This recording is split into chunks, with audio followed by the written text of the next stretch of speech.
So today we're going to do a bit of a preview going into this week in the stock market. Monday has already been a busy one. I'm recording this one around about 8 o'clock at night, and obviously, yeah, what a start it's been so far this week. Obviously, the talk over the weekend was tariffs. How much impact is that going to have on the stock market? You know it's a big move or a big negative move when you have the likes of the BBC covering it, and it's one of the main stories on the BBC. So yeah, you can see the big fear look, and markets have rebounded since the tariffs have been slapped on Mexico and Canada. A lot of people buying into it and thinking actually this maybe not be as bad as what people are kind of thinking out there. It made me laugh because it made it look like it was such a big thing. But I think overall, like, the stock market opened up like 2 or 3% down on the day, and then yeah, everyone kind of bought up the dip really, and it's only now down negative 0.39%. And even, you know, you look at this year, I mean, oh wow, you know, what an awful thing going on. We're down 1% on what has been already a fantastic year in 12 months, and you know, that anticipation, like the Trump rally, you know, oh, it's giving it all back. People would think like Trump with these tariffs has kind of destroyed the stock market, and yet it's still very much sitting at all-time highs. And it made me laugh, like the fear that was put out there. Saw people saying like Canada was going to be like the 51st state or something like that, and you know, the US are going to invade like Mexico, like some crazy things going out there. Obviously, you know what Trump's doing is he's playing hard. That's what he does. He goes in hard, and you know, he's not friendly in these deals. You know, he's not a friendly guy when he comes into these deals, and he gets the best deal for the US. You know, he's doing all these tariffs because he wants Canada and Mexico to support the US more. He doesn't want to be forking out the US budget. So, for example, if Mexico is, you know, he's putting tariffs on them because he's going, you need to take more responsibility for the borders. He throws the tariffs on Mexico. Mexico panic and go, yeah, we'll do whatever you want, Trump. You know, we really need you because you're a strong economy. You know, that's the benefits of having a strong economy, is that other countries still need you and your trade and the products you supply. And very quickly, Mexico come out and go, yeah, we'll send, you know, what was it, 10,000 troops? I think it was. It was something crazy. Yeah, 10,000 troops to the border to support the border. So US now has it where they don't have to pay anything, get more coverage on the border, and it's secure. And Trump fulfills his promise of, you know, having a secure border of Mexico. I mean, that's what you want, isn't it? You know, imagine if the UK was a bit like that. If we had someone in power that actually, you know, had built a strong economy where they can go in and be a little bit bossy and be like, you know, you need to start paying your half. Imagine if we had that with the UK. Imagine how Brexit might have gone if we actually had a strong negotiator that went in and went, nope, you're giving us this, or we're walking away from it. And imagine the amount of deals that we would have been able to get that were a lot better. And deals right now where we seem to be forking out crazy amounts of money to other places and other countries instead of going, no, actually, you know what? You need us more than what we need you. And yeah, he's, in my opinion, he's doing quite a good job over there at the moment. Anyway, other stuff that's coming out, Bank of England expects to cut interest rates again in the UK as the UK economy stagnates. What a shock. I mean, how many times have we been on here on YouTube saying this? So it's looking like the Bank of England are going to cut interest rates again this week, which is good for the UK economy. But obviously the reason why is they were like, yeah, we're not going to cut because inflation's too high, but they've seen the UK economy absolutely crash in the last 3 months. If you've read any companies' earnings reports, you've seen the economy struggling. It looks like we're going to see no growth or negative growth in the last quarter, and because of the growth, we're going to hit a recession in the UK. Obviously, the current government have caused a recession in the UK. Who would have thought that was going to happen? And because they have the recession, and I said to you guys, I said, what's going to happen is they have to cut interest rates. Because the way they're going to cut interest rates is we're going to have a recession. That's what's going to happen. That's the only way they're going to be forced into cutting interest rates is we have a recession. We've got the recession, so they're being forced in putting their interest rates. The Bank of England didn't want to do it because they were like, inflation's going up. We don't want to put interest rates up.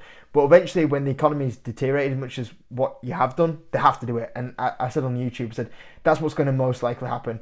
They can't really afford to do the interest rate cuts, but the thing that will force the hand is if we hit a recession, and it's happening even a lot faster than what I thought it would. And you can even see, like, right now, from this article right now, is that they were saying that there's something about the inflation data down here, which is about where they could see, higher energy prices may push inflation up in the coming months. They say that CPI could end up 3% or higher in the second quarter of 2025, way above 22.6 in November. Who would have thought it?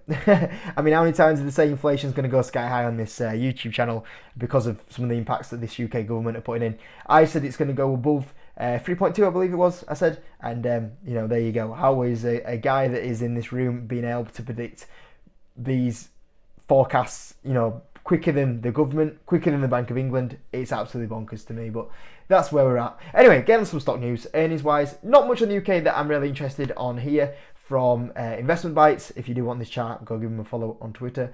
Ones that are I'll be interested to see what's going on with Watch the Switzerland Group and if I made the right decision there. It has given some gains back since I've sold, but YouGov are reporting this week, which wasn't on there. I'll be interested to see what happens with YouGov because they're actually reporting tomorrow morning, actually, because obviously they had a bit of a dire year and they said it was a blip.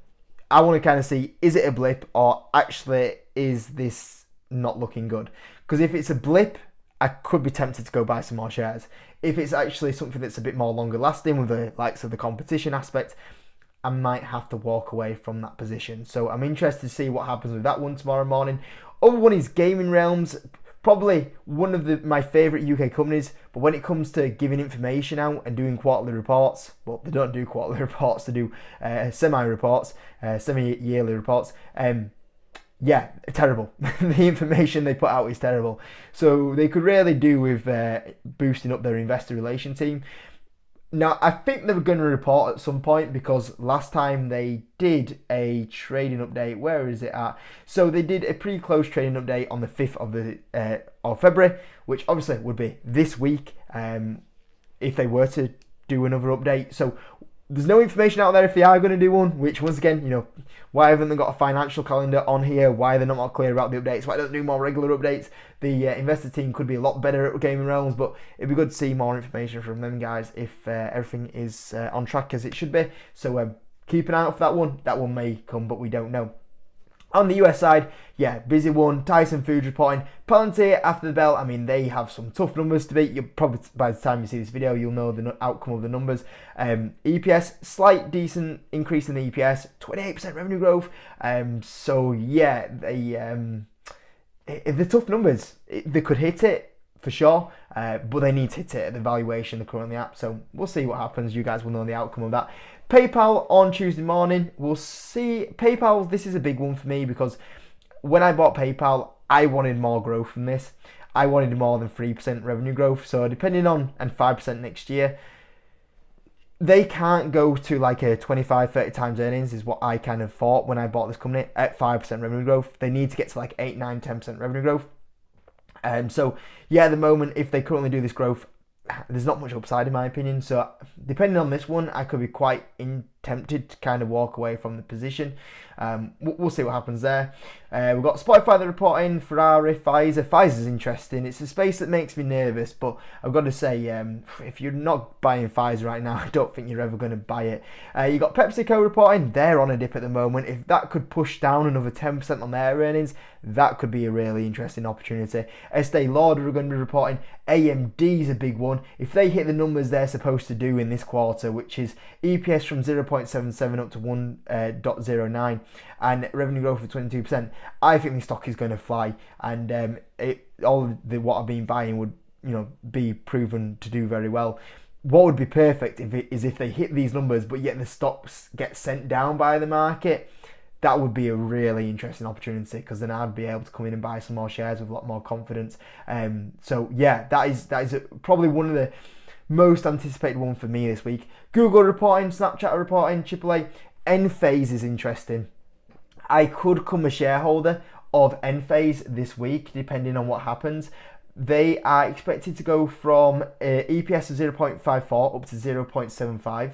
They're expected to have 24% revenue growth, which is very good. And looking at Tesla's energy numbers, they probably should do quite well this quarter. And the big thing is that actually, you look at the valuation is currently 18 times forward earnings.